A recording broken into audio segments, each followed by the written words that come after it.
Welcome dear students, आप सभी का स्वागत है हमारे यूट्यूब चैनल पे। दोस्तों, ये video class 10th MP board के जो स्टूडेंट्स हैं जिनकी कल से यानी कि दिनांक 4 आज है और कल यानी कि 5 फरवरी से शुरू होने वाली आपकी एग्ज़ाम है। तो आपका पहला पेपर आपको पता ही है, हिंदी का है। तो ये वीडियो आप ज़रूर देख के जाएँ, बिल्कुल ही देख के जाएँ, क्योंकि इसमें से 50 से ये मानिए, क्योंकि देखिए एमपी बोर्ड एक पैटर्न फॉलो करता है कि जो 2022 और जो 2023 के जो पेपर हैं, अगर आपने उनको सोल्व कर लिया तो 2024 के जो पेपर आएंगे उसमें आप ये मान के चलिए कि 90% एज इट इज़ देखने को मिलेगा आपको, ठीक है, डिट्टो। तो आप इस वीडियो को बिल्कुल भी स्किप नहीं करें, पूरा वीडियो देख के जाएं। यकीन मानिए इसमें से लगभग 50 से 60% क्वेश्चन इसमें से पूछे जाएंगे, ठीक है। तो हम इसका कंप्लीट सॉल्यूशन करेंगे, ये पिछली बार का पेपर है, ठीक है। तो चलिए शुरू करते हैं। देखिए, MP board 2023 high school examination 2023 जो पिछले साल पेपर था, बिल्कुल ही इजी पेपर था, ठीक है। तो इसी साल भी आप बिल्कुल भी टेंशन नहीं लीजिए, क्योंकि इस वर्ष भी ऐसा ही पेपर आएगा, ठीक है। चलिए तो शुरू करते हैं। सबसे पहला क्वेश्चन था, सही विकल्प का चयन करके लिखिए, ठीक है। तो सही विकल्प का चयन, देखिए सबसे पहला क्वेश्चन जो था आपका, बाल गोविंद भगत साहब मानते थे। तो देखिए, बाल गोविंद भगत साहब आपने पढ़ा होगा, किसको मानते थे? द ऑप्शन आ जाएगा इसमें कबीर, ठीक है, डी वाला ऑप्शन कबीर, ठीक है। दूसरा, वह धीरे धीरे चलने लगा। देखिए, वह धीरे धीरे चलने लगा, इस वाक्य में क्रिया विशेषण का भेद है। तो देखिए, क्रिया विशेषण का इसमें कौन सा भेद है? तो इसमें आ जाएगा बा वाला ऑप्शन, यानी कि रीतिवाचक, ठीक है। तीसरा, बालक तारकेश्वर को उसके पिता टीका लगाते थे। देखिए, पिछले बार बहुत सारे स्टूडेंट्स ने इसमें गलती की थी, इसमें बहुत सारे स्टूडेंट्स ने आ वाला ऑप्शन लगा दिया था, जो कि बिल्कुल ही गलत है, ठीक है। तो इसमें आपने पाठ पढ़ा होगा कि बालक तारकेश्वर को उसके पिता भभूत का टीका लगाते थे, ठीक है। तो इसमें कौन सा आंसर आ जाएगा आपका? सी वाला, ठीक। चलिए, चौथा क्वेश्चन है, रीतिकाल के कवि थे। तो देखिए, आपको सबको पता होगा कि रीतिकाल के कौन से कवि है? भूषण। देखिए, एक ऑब्जेक्टिव तो ये बनता है, जयशंकर प्रसाद देखिए छायावाद के हैं, अज्ञे प्रयोगवाद प्रगतिवाद के हैं, ठीक है। और तो देखिए, एक तो क्वेश्चन बनता है आपका कि रीतिकाल के कवि कौन है? भूषण। एक क्वेश्चन बनता है आपका, रीतिकाल में एकमात्र कवि कौन से थे जिनने वीर रस में रचनाएं लिखी? तो वो है भूषण, ठीक है। आल्दो रीतिकाल में श्रृंगार जो रस है उसकी प्रधानता रही, लेकिन भूषण जो एकमात्र कवि थे, उन्होंने सारी रचनाएं लिखी थी वो वीर रस में लिखी थी, ठीक है। तो इस ऑब्जेक्टिव को भी आप तैयार रखें, आ सकता है बिल्कुल, ठीक है।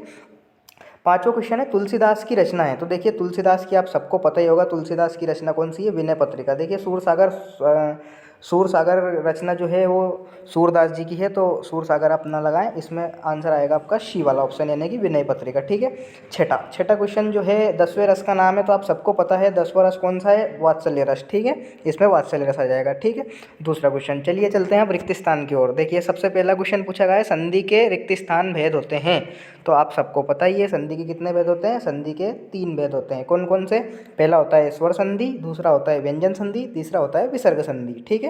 ये हो गया। देखिए, दूसरा क्वेश्चन पूछा गया है, हिमालय की तीसरी सबसे बड़ी चोटी। देखिए, बहुत सारों ने इसमें गलती की थी, उन्होंने माउंट एवरेस्ट लगाया था, जो कि बिल्कुल ही गलत है। इसमें पूछा गया है तीसरी सबसे बड़ी चोटी। तो देखिए, तीसरी सबसे बड़ी चोटी है हिमालय की, वो है कंचनजंगा, ठीक है। कंचनजंगा इसका आपका करेक्ट आंसर होगा। देखिए, तीसरा क्वेश्चन पूछा गया है, सूरदास के रिक्त स्थान गुरु थे। तो आप सबको पता है सूरदास के कौन से गुरु थे? वल्लभाचार्य, ठीक है। चौथा ऑप्शन, चौपाई छंद की प्रत्येक पंक्ति में रिक्त स्थान मात्राएं होती है। देखिए, चौपाई एक सममात्रिक छंद है, इसके प्रत्येक चरण में 16 मात्राएं होती है, ठीक है। तो इसमें आंसर आ जाएगा आपका 16 मात्राएं। पांचवा क्वेश्चन पूछा गया है आपसे, प्रबंध काव्य के कितने भेद होते हैं? तो देखिए, प्रबंध काव्य के 2 भेद होते हैं। कौन कौन से? खंड काव्य एवं महाकाव्य। तो इसमें 2 आपका करेक्ट आंसर आ जाएगा, ठीक। लास्ट क्वेश्चन है, प्रतिमा बनाने वाले का नाम था। तो देखिए, प्रतिमा बनाने वाले का क्या नाम था? आप सबको पता ही है, प्रतिमा बनाने वाले का नाम था मोतीलाल। तो मोतीलाल इसमें आंसर आपका आ जाएगा, ठीक है। तो इस प्रकार से रिक्त स्थान का जो सॉल्यूशन होगा। देखिए, तीसरा क्वेश्चन है, सही जोड़ी पूछा गया है, ठीक है। तो देखिए, सही जोड़ी में इधर ऑप्शन ज़्यादा देते हैं वो, क्योंकि कन्फ्यूजन के लिए देते हैं वो, ठीक है। तो देखिए, सबसे पहला क्वेश्चन है, गद्य की प्रमुख विधाएं, ठीक है। तो गद्य की प्रमुख विधा कौन सी है? तो गद्य की प्रमुख विधा है निबंध, ठीक है। तो पहले वाले में कौन सा आ जाएगा? सा वाला। देखिए, दूसरा क्वेश्चन, लखनवी अंदाज। तो लखनवी अंदाज इसमें कौन सा वाला ऑप्शन है? तो लखनवी अंदाज है, इसमें आपका आंसर आ जाएगा यशपाल, ठीक है। कौन सा वाला? ये वाला यशपाल, ठीक है। तीसरा तीसरा पूछा गया है आपका अंधे की लाठी। तो अंधे की लाठी ये मुहावरा होता है। मुहावरे काफ़ी इंपॉर्टेंट है, 2 या 3 मार्क्स के तो आते ही आते हैं, तो मुहावरे को बिल्कुल भी आपको स्किप नहीं करना है। देखिए अंधे की लाठी का आंसर आएगा आपका एकमात्र सहारा, दा वाला ऑप्शन, ठीक है। चौथा, मैं क्यों लिखता हूँ। देखिए एक रचना है, इसके कवि आपको बताना है इसमें, तो ये मैं क्यों लिखता हूँ, इसकी रचना अज्ञे ने की थी, ठीक है। अज्ञे का पूरा नाम भी आप याद रखिए, सच्चिदानंद हीरानंद वात्सल्यन अज्ञे, ठीक है। तो ये भी परीक्षा में पूछा जा सकता है। पांचवा क्वेश्चन है आपका कामायनी। कामायनी एक महाकाव्य है, इसकी रचना आपको पता ही है, जय शंकर प्रसाद ने की थी। इसमें मनु और सद्दाम नायक नायिका थे, ठीक है। छठा क्वेश्चन अलंकार पे बेस्ड था। अलंकार पूछा गया था मानवीय क्रियाओं का आरोप। तो मानवीय क्रियाओं का आरोप किस अलंकार में किया जाता था, आप सबको पता होगा, मानवीकरण अलंकार में, ठीक है। तो इस प्रकार से आपकी जोड़ी बहुत ही ईजी पूछी गई थी। और देखिए एमपी बोर्ड में पेपर ईजी ही आते हैं, तो इस बार भी आप बिल्कुल भी टेंशन ना ले, ईजी ही आएगा, ठीक है। और इसमें से तो 100% आना ही है, आधे से ज़्यादा क्वेश्चन। एक मॉडल पेपर का भी मैं सोल्यूशन कराऊंगा, इसकी जो डिस्क्रिप्शन बॉक्स में मैं लिंक प्रोवाइड कर दूंगा, उसमें से ये मान के चलिए आप 90% पूछा जाएगा, ठीक है। अब आता है चौथा क्वेश्चन, एक वाक्य में उत्तर लिखिए, ठीक है। तो एक वाक्य में आपको उत्तर लिखना है। देखिए पहला क्वेश्चन है, एक अनार सौ बीमार। ये देखिए अर्थ, अब मैंने बोला था मुहावरे काफ़ी इंपॉर्टेंट है, तो देखिए एक अनार सौ बीमार का अर्थ है, एक अनार सौ बीमार का अर्थ है कम वस्तु, यानी कि वस्तु का तो कम होना लेकिन उसकी मांग अधिक होना। तो कम वस्तु होना लेकिन उसकी मांग अधिक होना, ठीक है। तो पहले वाला का ये आ जाएगा। देखिए भोलेनाथ के जो पिताजी थे गंगा में आटे की कितनी गोलियां प्रवाहित करते, तो आप सबको पता है, इसमें आ जाएगा आपका आंसर 500 गोलियां प्रवाहित करते थे। कितनी, 500 गोलियां हैं। तीसरा है, कवि निराला ने बादलों की तुलना किससे की है। तो कवि निराला ने बादलों की तुलना जो की है वो की है काले घुंघरालू बालों से, ठीक है, काले घुंघराले बालों से, ठीक है। तो कवि ने बच्चों के काले घुंघराले जो बाल हैं उनकी तुलना बादलों से की है। चौथा है, रस के कितने अंग होते हैं। बहुत सारे स्टूडेंट्स ने इसमें गलत किया था कि 10, लेकिन 10 नहीं आएगा आंसर। देखिए रस के 4 अंग होते हैं। कितने, 4। 4 अंग कौन कौन से होते हैं, देखिए स्थायी भाव, विभाव, अनुभाव तथा संचारी भाव, ठीक है। तो रस के 4 अंग होते हैं, इसमें 4 लिखना है। गद्य की 3 गौण विधाएं लिखिए। इसमें भी बहुत सारों ने गलत किया था, इसमें बहुत सारों ने लिख दिया था नाटक, निबंध, एकांकी, ये जो कि गलत है, क्योंकि देखिए गद्य की जो मुख्य विधा होती है उसमें आता है निबंध, नाटक, ये। और गद्य की जो गौण विधा होती है उसमें आता है, देखिए आपका इसमें आ जाएगा संस्मरण आ सकता है, संस्मरण आंसर हो सकता है, रेखा चित्र आंसर हो सकता है, ठीक है। और यात्रा वृत्तांत तो आपका आंसर हो सकता है। तो ये 3 विधाएं आ जाएगी, ठीक है। समास के कितने वेद होते हैं। तो समास के आप सभी को पता है, बिल्कुल इजी क्वेश्चन है, समास के 6 वेद होते हैं, ठीक है। तो ये भी आपका इस प्रकार से आंसर हो जाएगा, ठीक है। ये एक वाक्य हो जाएंगे। आगे बढ़ते हैं, सत्य असत्य चयन करके लिखना है आपको। तो सबसे पहला वाला है, इसमें कौन सा, जो जीता ना जा सके उसे अजय कहते हैं। तो बिल्कुल सही है, सत्य है, जो जीता ना जा सके उसे अजय कहते हैं, ठीक है। दूसरा पूछा गया है आपका, प्रेयर व्हील को घुमाने से पाप नहीं धुलते। तो बिल्कुल गलत बात है, ये धुल जाते हैं, ठीक है। तो इसमें आ जाएगा कौन सा, असत्य लिखेंगे आप यहाँ पे, ठीक है। तीसरा, हिरोशिमा में परमाणु बम गिरा था। तो बिल्कुल सही है, हिरोशिमा जापान में एक जगह है, इसमें अमेरिका ने बम गिराया था। तो ये बिल्कुल सत्य हो जाएगा, ठीक है। चौथा पूछा गया है, मुख्य गायक के स्वर चट्टान जैसे भारी और गंभीर थे। तो बिल्कुल सत्य बात है, बिल्कुल ही भारी और गंभीर थे। तो इसमें आ जाएगा सत्य। दोहा एक सममात्रिक छंद है। तो बिल्कुल गलत बात है, दोहा एक अर्ध सममात्रिक छंद है, जबकि चौपाई एक सममात्रिक छंद है। अगर यहाँ पे चौपाई होता तो हम सत्य कर देते, क्योंकि यहाँ पे दोहा दे रखा है, तो ये असत्य आ जाएगा, ठीक है।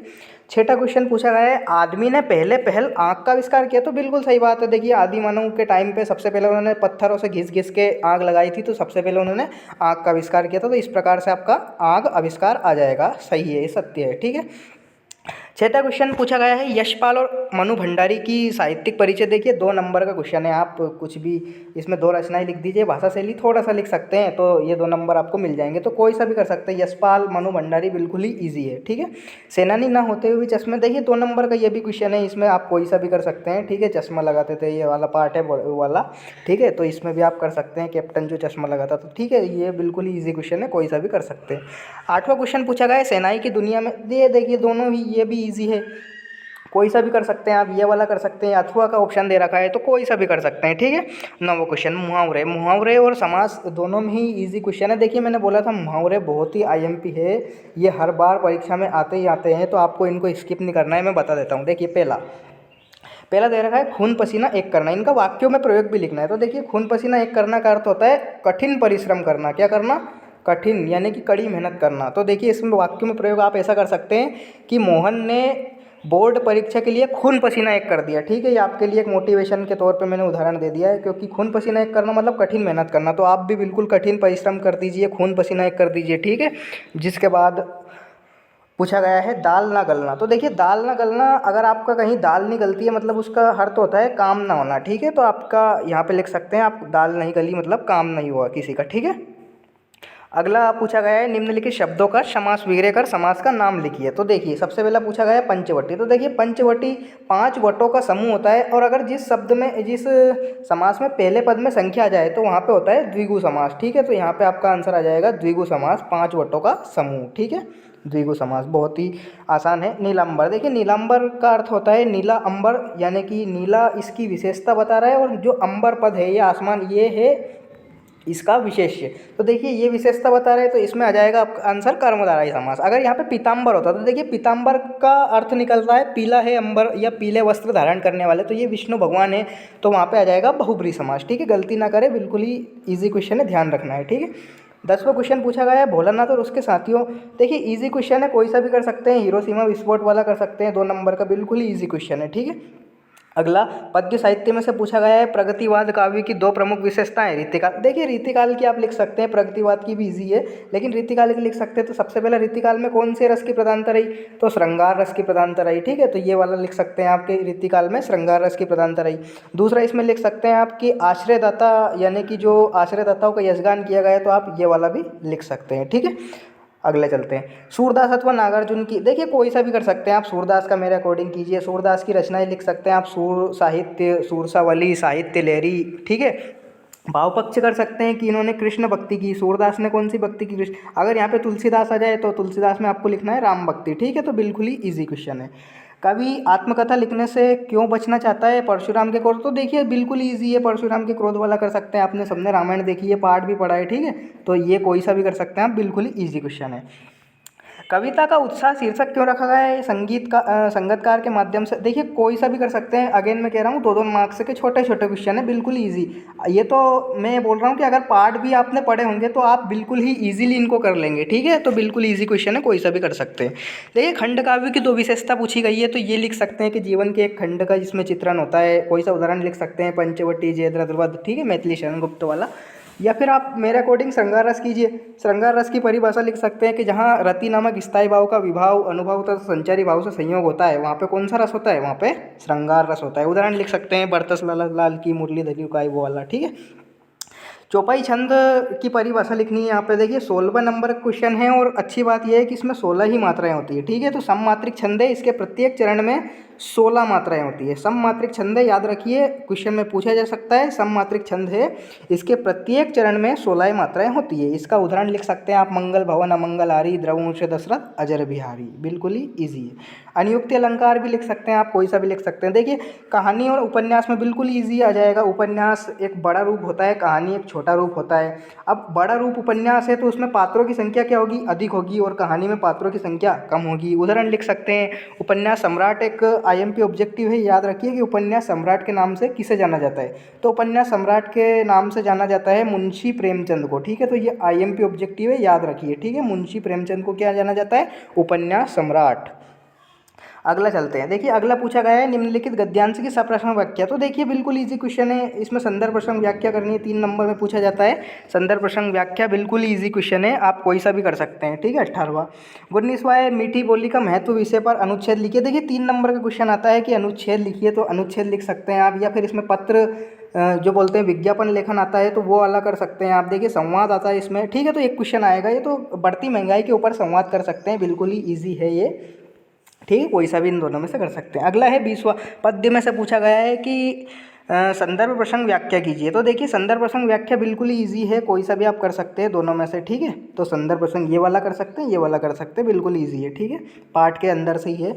अगला पूछा गया है एप्लीकेशन पूछी गई है नगर पालिका अध्यक्ष को मोहल्ले की नियमित सफाई के संबंध में। तो आप ये लिख सकते हैं, या फिर पत्र लिख सकते हैं शादी में शामिल होने वाला, बिल्कुल ईजी है। आप मन से भी लिख सकते हैं कि मेरा जन्मदिन मेरे भाई की शादी आने वाली है, ऐसा वैसा कुछ भी डाल सकते हैं अगर आपको कुछ नहीं याद हो तो, ठीक है। 2200 क्वेश्चन पूछा गया है निबंध के ऊपर। देखिए निबंध अच्छी बात है, आपकी 4 नंबर में आता है, तो उसको आप पॉइंट में ना लिखे, उसको अनुच्छेद के एक पैराग्राफ में लिख दे डायरेक्ट, ठीक है। तो कोई सा भी कर सकते हैं आप, पर्यावरण प्रदूषण लिख सकते हैं, कंप्यूटर वाला लिख सकते हैं। सबसे बेस्ट तो मेरे अकॉर्डिंग सबने यही किया होगा कि विज्ञान की प्रकृति यानी कि वंडर ऑफ साइंस जिसे इंग्लिश में कहते हैं, तो ये 4 नंबर में पूछा गया था, ठीक है। लास्ट क्वेश्चन है आपका, अपठित गद्यांश को पढ़कर प्रश्न का उत्तर देना है। तो देखिए ये वाला कर सकते हैं, देखिए अथवा में पूछा जाता है इसमें, एक आता है गद्य का, एक आता है पद्य का। तो पद्य वाला कर सकते हैं, गद्य वाला कर सकते हैं। जैसे कि ये पद्य वाला मैं बता देता हूँ, सबसे श्रम सबसे अमूल्य धन है। तो इसमें आंसर आपको पहली लाइन में मिल गया कि इस पद्यांश का शीर्षक क्या है। तो इस पद्यांश का शीर्षक आ जाएगा श्रम, ठीक है, श्रम आ जाएगा इस पद्यांश का शीर्षक। दूसरा पूछा गया है, श्रम को कवि ने कैसा धन कहा है। तो देखिए पहली लाइन में लिखा है कि श्रम होता है सबसे अमूल्य धन, तो कवि ने क्या कहा है, धन को अमूल्य धन कहा है, ठीक है। तो इस प्रकार से मैंने इस जो पेपर है इसका पूरा सॉल्यूशन बता दिया है। यकीन मानिए कि अब अगर आपने इस वीडियो को पूरा देख लिया, ठीक है, 2024 जिनकी एग्ज़ाम है कल, तो ये वीडियो बिल्कुल भी स्किप ना करें, अपने दोस्तों को भी शेयर करें, क्योंकि उनकी भी काफ़ी हेल्प होगी, ठीक है। आपकी वजह से अगर हेल्प हो तो अच्छा ही है। और इस वीडियो को बिल्कुल भी स्किप नहीं करना है, पूरा देखना है, और मेरे चैनल को सब्सक्राइब करें, क्योंकि ऐसे ही वीडियो अब मैं बनाऊंगा कंप्लीट डेली, ठीक है।